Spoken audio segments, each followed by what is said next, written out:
নমস্কাৰ আপোনালোক গৈছে না লাইভ হৈছে না ভাইটি নমস্কাৰ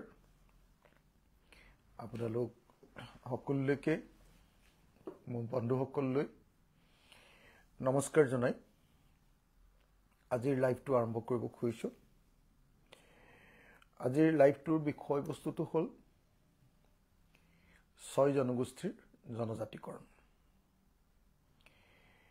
আজি অসমৰ বহু মানুহে অপেক্ষা কৰি ৰৈ আছিল যে অসম বিধানসভাত 6 জনগোষ্ঠীৰ জনজাতিকৰণৰ যেটো কেবিনেট সিদ্ধান্ত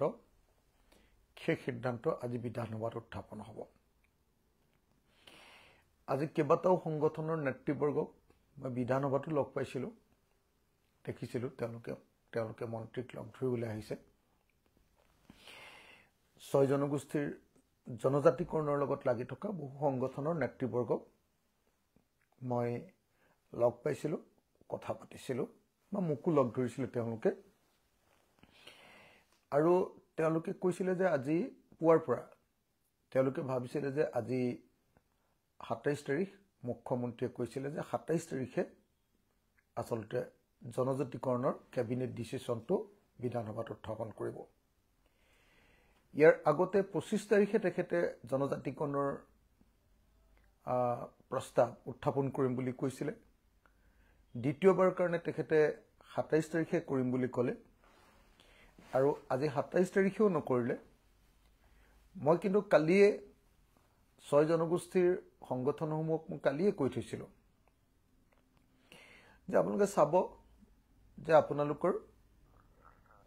27 তাৰিখে প্ৰস্তাৱটো বিধানসভাত নুঠাই এটো 29 তাৰিখে বিধানসভাত উঠাই অৰ্থাৎ বিধানসভা যিদিনা শেষ হ'ব সেইদিনাহে কেৱল বিধানসভাত প্ৰস্তাৱটো উঠাব আৰু বিধানসভাত প্ৰস্তাৱটো উঠাই যাতে কোনো পধ্যে হেতুৰ ওপৰত বৰ বেছি আলোচনা বিলোচনা হ'ব নোৱাৰে ফটককে সেই প্ৰস্তাৱটো উত্থাপন কৰি সামৰণি মাৰিব যদি 6 জনগোষ্ঠীৰ পক্ষত খুব ভাল প্ৰস্তাৱ দিলেহেঁতেন তেতিয়া হলে 25 তাৰিখে উত্থাপন কৰিলেহেঁতেন নহলে অন্তত 27 তাৰিখে উত্থাপন কৰিলেহেঁতেন আজি কিন্তু বিধানসভাৰ সামৰণি দিনটোত উত্থাপন কৰিব এই কাৰণে যে প্ৰস্তাৱটো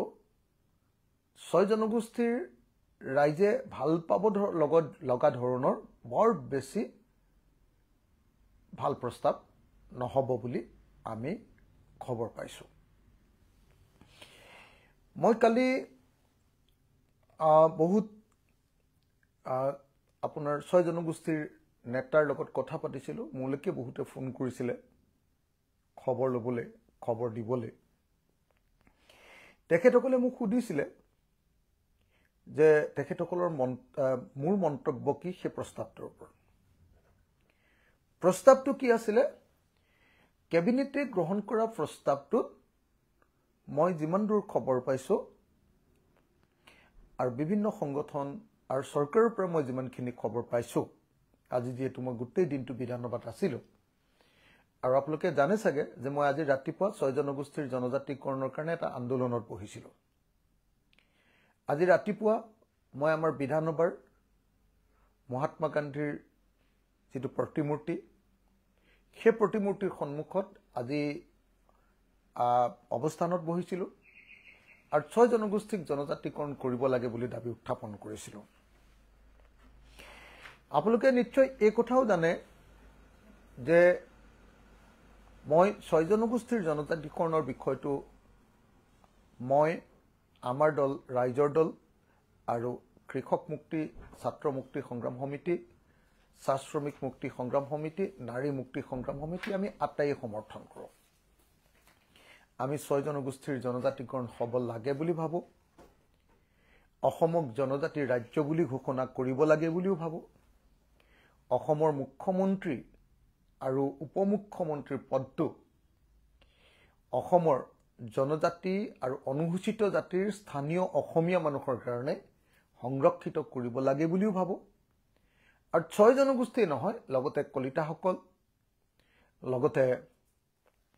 আপোনাৰ নাথযোগীসকল আৰু লগতে মদাহী জনগোষ্ঠীৰ লোকসকলকো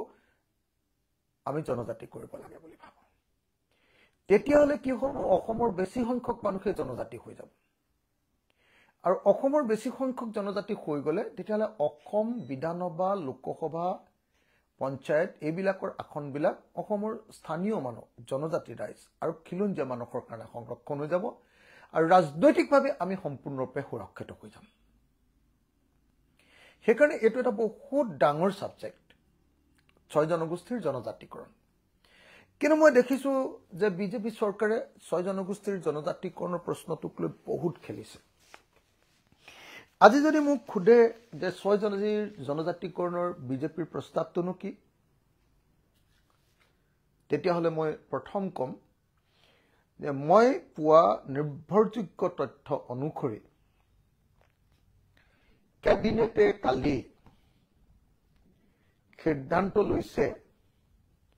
যে অসমৰ মৰাণ মটক আৰু গোৱালপাৰাত থকা ৰাজবংশী মানুহবিলাকে জনজাতিকৰণ পোৱাত তেওঁলোকৰ আপত্তি নাই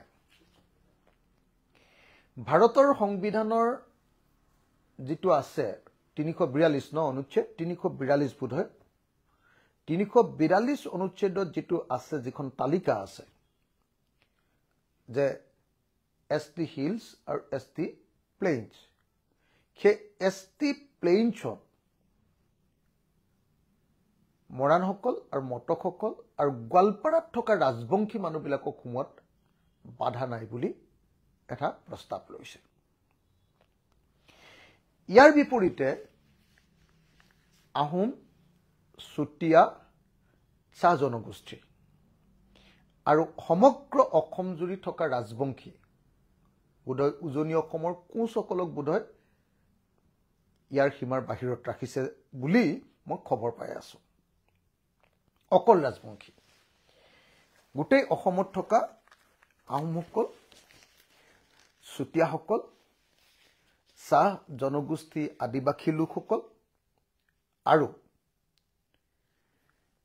গোৱালপাৰাক বাদ দি ৰাজবংশী যিবিলাক মানুহ আছে সেই মানুহবিলাকক অৰ্থাৎ বিটিএডিকে ধৰি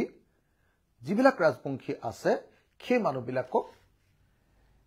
এছটি ভেলি এছটি ভি অৰ্থাৎ জনজাতি উপত্যকা বেকেটত বুলি এটা নতুন অভিধা সৃষ্টি কৰিব খুজিছে আপোনালোকে নিশ্চয় সকলোৱে জানে যে আমাৰ ভাৰতৰ সংবিধান প্ৰণেতাসকলে ভাৰতৰ সংবিধানৰ 342 বোধ হয় নহয় 342 অনুচ্ছেদত জনজাতিসকলক লিষ্টিং কৰিছে তাত জনজাতিৰ কাৰণে দুটাই বস্তু আছে এটা হল হিল ট্ৰাইবছ এছটি হিলছ পাহাৰীয়া জনজাতি আৰু আনটো হল এছটি প্লেইনছ ভৈয়াম জনজাতি পাহাৰীয়া জনজাতি বিলাকৰ ভিতৰত আপোনালোকে সকলোৱে জানে যে অসমৰ কাৰ্বি ডিমাছা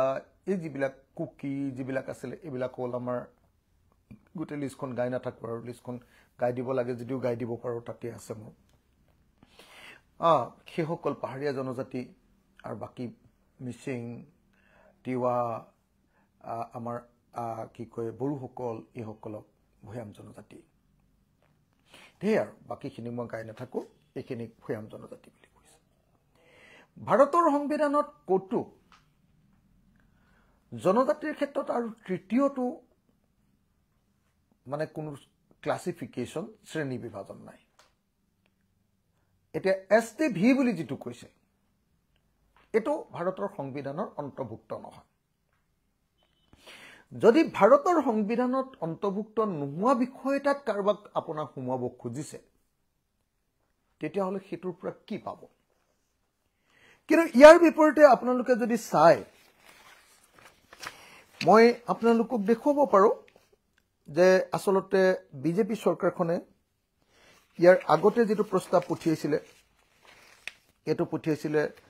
2016 চনৰ 13 জুন তাৰিখৰ দিনা তাৰমানে সৰ্বানন্দ সোণোৱাল ক্ষমতালৈ আহিয়ে এটা প্ৰস্তাৱ পঠিয়াইছিলে 13 জুন 2016 তাৰিখে পঠিয়াইছিলে Shri Rajiv Kumar Bora additional chief secretary WPTBC ডিপাৰ্টমেন্টৰ পৰা পঠিয়াইছিলে to the secretary ministry of tribal এফেয়াৰ্ছলৈ তেখেতে যেটো প্ৰস্তাৱ পঠিয়াইছিলে মানে অসম চৰকাৰে যেটো প্ৰস্তাৱ পঠিয়াইছিলে এটো হল অসম চৰকাৰৰ প্ৰস্তাৱটো এই অসম চৰকাৰৰ যেটো প্ৰস্তাৱ এটো সখীৰ হৈতে এটো অসম চৰকাৰৰ যেটো প্ৰস্তাৱ এই যেটো অসম চৰকাৰৰ প্ৰস্তাৱ এই প্ৰস্তাৱটো জনজাতিকৰণ কৰাৰ পক্ষত 2016 চনৰ 13 জুন তাৰিখৰ দিনা অসম চৰকাৰে এটো পঠিয়াইছিলে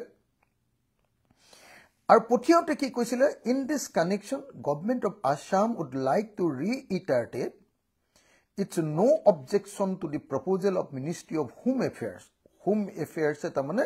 জনজাতিকৰণ কৰিব খুজিছে হেতুত কোনো আপত্তি নাই to the creation of a separate category of scheduled tribe plains separate category মানে Home Department কৰিব খুজিছে এটা separate category of scheduled tribe plains for these communities proportionate to their numbers by reducing transferring reservation to these communities from the OBC category পৰা reservation দি নতুন এটা কৰিব বুলি এনেকে কৈছে আমি দেখিছো যে অসমৰ মুখ্যমন্ত্ৰীয়ে ইয়াৰ আগতে বহুত দিন থিয় ভাষৰ কৰি আছিল বুলে কংগ্ৰেছে লোৱা প্ৰস্তাৱ এটাৰ কাৰণেহে বুলে আমি ছয় জনগোষ্ঠীক জনজাতিকৰণ কৰিব পৰা নাই ছয় জনগোষ্ঠীক জনজাতিকৰণ এই কাৰণে কৰিব পৰা নাই মুখ্যমন্ত্ৰীয়ে সদায় কৈ আছিল যে কংগ্ৰেছে এটা প্ৰস্তাৱ কেন্দ্ৰলৈ পঠিয়াই থৈছিল যে বাকি জনজাতি বিলাকৰ ক্ষতি নোহোৱাকৈ কৰিব লাগে কিন্তু এতিয়া দেখা গল যে বিজেপিয়ে এই প্ৰস্তাৱটো পঠিয়াইছিল 2016 চনৰ কে জুন আছিল 13 জুন নে কিমান আছিল 13 জুন 2016 চনৰ 13 জুন তাৰিখে বিজেপি চৰকাৰে পঠিয়াইছিল ইয়াৰ আগৰ যেটো লাষ্টৰ ৰিপৰ্ট আছিল সেই ৰিপৰ্টটো কিন্তু 2016 চনৰ ফেব্ৰুৱাৰী মাহৰ অৰ্থাৎ তৰুণ গগৈ চৰকাৰৰ দিনৰ হেটো পঠিয়াইছিল Shri PK হাজৱাৰী Secretary to the Government of Assam, to Satyendra Garg, Joint Secretary to the Government of India, Ministry of Home Affairs. That kintu ki koisile janane subject. Scheduling of 6 communities, namely Moran, Motok, Kus Rajbangshi, Sutia, Adivasi, Tree Types, and Tayahom as ST Plains. ST Plains is a pepothiaisile with reference to your letter cited above. I am directed to inform you that the government of Assam has no objection to the proposal of government of India as stated in the letter under reference. এওঁলোকে কিন্তু পোনপটীয়াকৈ জনজাতিকৰণত আপত্তি নাই এই বুলিহে কংগ্ৰেছ চৰকাৰখনে তৰুণ গগৈ ডাঙৰীয়াৰ দিনত পঠিয়াই থোৱাৰ সম্পূৰ্ণ নথি মোৰ হাতত আছে ইয়াৰ বিপৰীতে অসমৰ মাননীয় মুখ্যমন্ত্ৰী ডাঙৰীয়াই সদায় কৈ থাকে যে নহয় কংগ্ৰেছ চৰকাৰে লোৱা এটা সিদ্ধান্তৰ কাৰণেহে আমি ছয় জনগোষ্ঠীক জনজাতিকৰণ দিব পৰা নাই কাৰণ আন জনজাতি বিলাকৰ কোনো ক্ষতি নহবৰ কাৰণে তেওঁলোকে লিখি থৈ গৈছে কিন্তু মই এতিয়া নিজে ডকুমেন্ট বিলাক এতিয়া পৰীক্ষা কৰি দেখিলো যে আসলতে কংগ্ৰেছ চৰকাৰৰ দিনত ডাইৰেক্টলি STP দিবৰ কাৰণে ট্ৰাইবেল প্লেইনছত অন্তৰ্ভুক্ত কৰিবৰ কাৰণে অসম চৰকাৰে প্ৰস্তাৱ দিছিলে কিন্তু ইয়াৰ পাছৰ যেতিয়া সৰ্বানন্দ সোণোৱালৰ চৰকাৰ আহিলে বিজেপি চৰকাৰ আহিলে তেতিয়া কিন্তু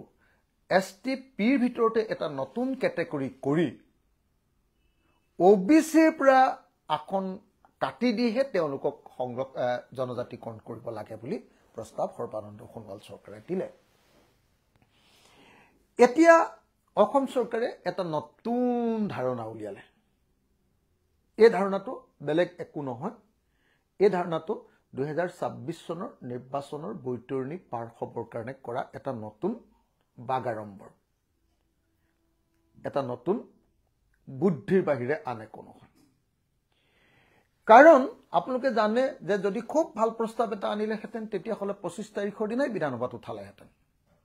গোটে ঢুল পিটি দিলে হেতেন বিজেপিয়ে 27 তাৰিখৰ দিনা আনিম বুলি ক'লে মুখ্যমন্ত্ৰীয়ে দ্বিতীয়বাৰৰ কাৰণে আকৌ 27 তাৰিখে নানিলে মই কালিয়ে কৈছো চাবচোন 27 তাৰিখে নানে কাৰণ প্ৰস্তাৱটো ঠিক প্ৰস্তাৱ নহয় এটো জনজাতিকৰণ নাপায় এতিয়া দেখা গ'ল যে প্ৰস্তাৱটো 29 তাৰিখে আনিব লাষ্টৰ দিনা যাতে বিতৰ্ক নহয় আলোচনা নহয় কাৰণ মইতো অন্তত ধৰিম তেওঁলোকে জানে মই যে খুদাই নেৰু বিধানসভাত সেই কথা তেওঁলোকে জানে আৰু আজি আনিব বুলি ভাবিয়ে মই ৰাতিপুৱা প্ৰতিবাদ কৰিবলৈ কৈছিল ৰাতিপুৱা মহাত্মা গান্ধীৰ প্ৰতিমূৰ্তিৰ সন্মুখত মই আন্দোলনত বহিছিল বিধানসভা আৰম্ভ হোৱাৰ আগে আগে আৰু মহাত্মা গান্ধীৰ প্ৰতিমূৰ্তিৰ সন্মুখত আন্দোলনত বহি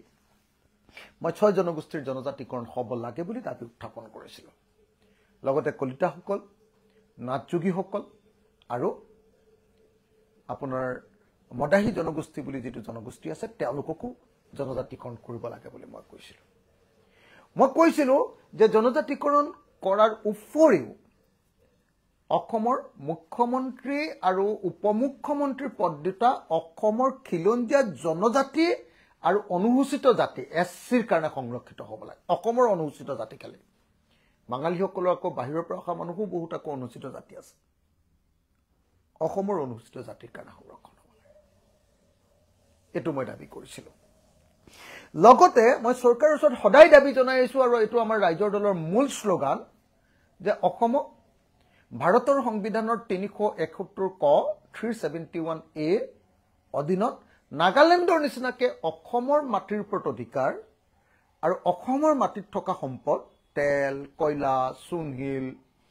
পানী এইবিলাক সম্পদৰ ওপৰত আমাৰ অসমৰ মানুহক অধিকাৰ প্ৰদান কৰিব লাগে বিশেষ ৰাজ্যৰ মৰ্যাদা দি এটোৱে হ'ব অসমৰ কাৰণে অসমীয়া জাতিটো ৰাজনৈতিকভাৱে অৰ্থনৈতিকভাৱে সামাজিকভাৱে সাংস্কৃতিকভাৱে সুৰক্ষিত কৰাৰ একমাত্ৰ প্ৰধান ৰাস্তা মই আকৌ কৈছো এই কাৰণে 6 জনগোষ্ঠীৰ জনজাতিকৰণক আমি ৰাইজৰ দলে সমৰ্থন কৰো কিন্তু বিজেপি দলে 6 জাতিৰ মানুহবিলাকক টুপি পিন্ধাইছে কালি এজন নেতাই মোক কৈছে আন্দোলনকাৰী যে এটো টুপি নহয় এটো জাপি ইমান ডাঙৰ টুপি পিন্ধাইছে বিজেপি মইতো দেখিছো যে এতিয়া বহু আন্দোলনকাৰী নেতায়ো আনকি মই দেখিছো যে জনজাতিকৰণৰ প্ৰশ্নত চৰকাৰক সমৰ্থন কৰি যেনে তেনে পাৰ কৰাই দিব কৈছে কাৰণ মানুহ পুৰা উত্তেজিত মানুহ পুৰা আন্দোলিত 6 জনগোষ্ঠীৰ ৰাইজ এতিয়া আন্দোলনৰ কাৰণে একদম ৰাজপথলৈ ওলাই আহিছে সেইকাৰণে এই মুহূৰ্তত মই অসমৰ 6 জনগোষ্ঠীৰ ৰাইজৰ প্ৰতি আহ্বান জনাইছো যে বিজেপি দলে আপোনালোকক যেটো পানী মিঠৈ দিব খুৱাইছে পানী মিঠৈ খুৱাব খুৱাইছে এটোত আপুনি কেতিয়াও আপোনালোকে সন্মতি নিদিব ভাৰতৰ সংবিধানত ট্ৰাইবেল পি আছে এছটি পি আছে প্লেইনছ এছটি হিলছ আছে এইচ আছে কিন্তু ভাৰতৰ সংবিধানত এছটি ভি নাই ভ্যালি নাই আৰু সেই কাৰণে এটো এটা অবাস্তৱ এনে আমাক ঠগ দিবৰ কাৰণে আমাক এনে মিছা কথা কৈ 2026 চনৰ নিৰ্বাচনী বৰ্তনী পাৰ হ'বৰ কাৰণে কেৱল ব্যৱস্থা আৰু মইতো ভাবো যে প্ৰস্তাৱটো ভেৰি কৰিব প্ৰস্তাৱটো বিধানসভাত উত্থাপন কৰিব আৰু তাৰ পিছত প্ৰস্তাৱটো সেন্টাৰলৈ পঠিয়াই দিলো বুলি কৈ তাতে সামৰণি মাৰিব তাৰ বিপৰীতে মই আপোনালোকক দেখুৱাই দিব পাৰো যে 2019 চনত